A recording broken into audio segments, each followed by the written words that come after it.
Jao est un artiste installé en Creuse, à 2 pas de Guéret, dont les œuvres aiment s'amuser à malicieusement détourner la réalité. Que ce soit à l'aide de photos, surréalistes et drôles comme dans son recueil Photolescopage, ou dans ses tableaux avec ses collages.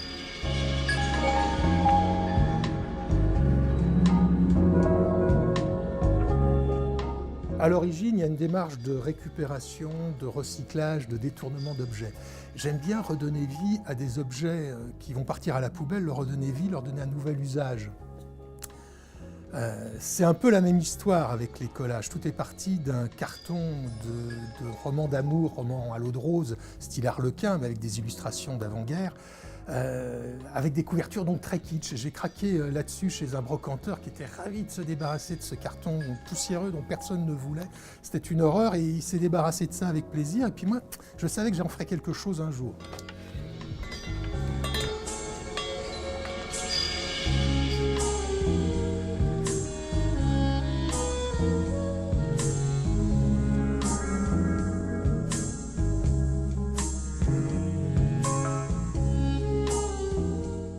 Et puis un jour, j'ai eu besoin effectivement de masquer un éclat de peinture sur un mur. Je me suis dit, tiens, je vais utiliser les collages que j'ai au grenier. Puis j'ai fait un collage, 2 collages. Le hasard, est-ce vraiment un hasard, a fait que je suis tombé quelques temps après sur un lot de vieux journaux de mode qui allaient partir à la poubelle. Femina, un titre qui rappelle quelque chose, mais ça, je ne pense pas que ça soit le Femina de dimanche dernier.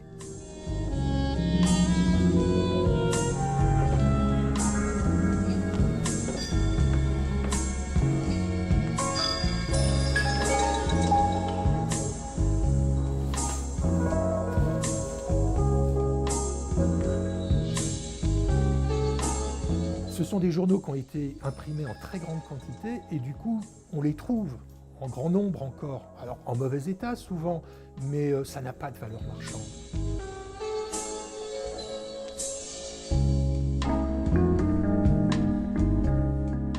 Parfois, donc, les collages partent d'un texte, un texte qui est accrocheur. Là, par exemple, on a un livre d'études morales et religieuses. Rien qu'à la couverture, on sent que ça va être très fort. Ça date de 1866.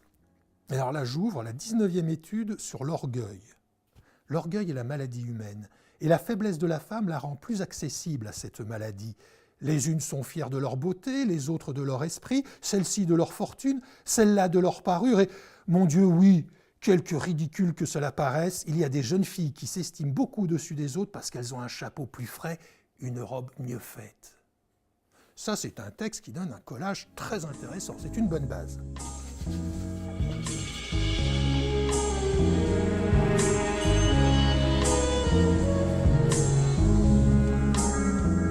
Moi, je les trouve passionnants, ces journaux. Ils racontent toute une époque, toute une histoire.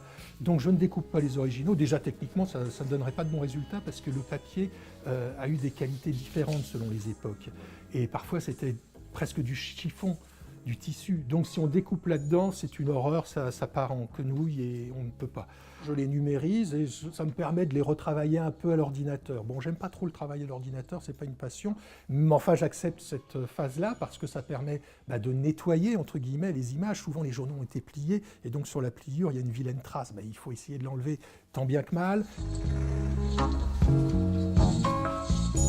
Je suis resté longtemps à travailler seul dans mon atelier sans vouloir montrer mes collages. Je n'en avais pas envie, j'en éprouvais pas le besoin.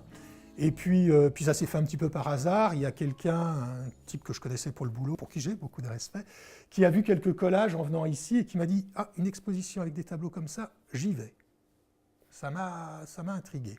Puis quelques temps après, j'ai été invité à exposer dans une commune artistique et on me proposait vraiment une salle magnifique, je n'ai pas pu refuser. Et là, j'ai découvert quelque chose que je n'imaginais pas. C'est le plaisir des expositions. Ce n'est pas un plaisir égocentrique, c'est le plaisir de la rencontre. On rencontre plein de gens, on a plein de belles discussions, et il y a un phénomène que je ne m'explique toujours pas, c'est que chaque série d'expositions est une source d'évolution artistique et technique. C'est comme ça que, par exemple, je me suis mis à introduire des photos dans mes collages. Alors dans ce tableau, j'ai conservé la photo telle qu'elle, je l'ai très peu modifiée, j'ai juste ajouté 2 tableaux, et j'ai fait apparaître des personnages en noir et blanc, tendance noir et blanc, qui eux symbolisent le passé. C'est vraiment l'esprit du comptoir, un comptoir magnifique du début du XXe siècle, qui est dans un établissement creusois donc. Et pour le valoriser, pour le remettre en situation, j'ai mis tout autour des personnages qui ont connu ce comptoir lorsqu'il a été créé. Il y a une constante dans les travaux de Jao, c'est le décalage. Ainsi, parallèlement à ses collages, il fait de la photo.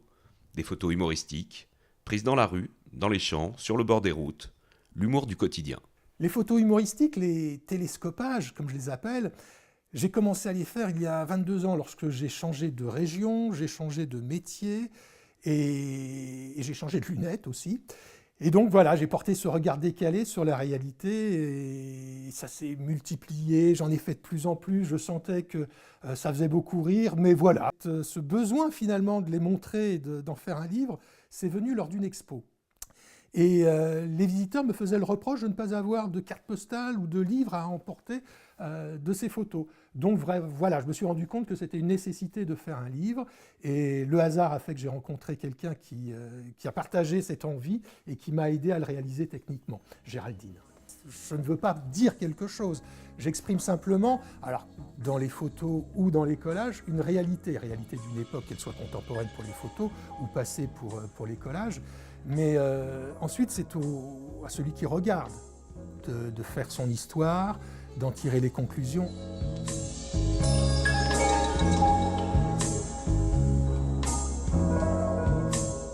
Et l'imagination de Jao, ses inspirations sont nourries par notre campagne. Une terre qu'il a adoptée, ou plutôt capturée. J'aime ce pays par sa nature, bien sûr, ses paysages, qui sont relativement authentiques, par la mentalité aussi des gens qui l'habitent, par l'authenticité, par plein de charmes en fait qui sont cachés, qui sont discrets, qui ne sont pas tabacheurs, mais auxquels on s'attache. C'est un pays auquel on s'attache doucement, sans même s'en rendre compte. Mais après, on ne peut plus s'en détacher. Hein.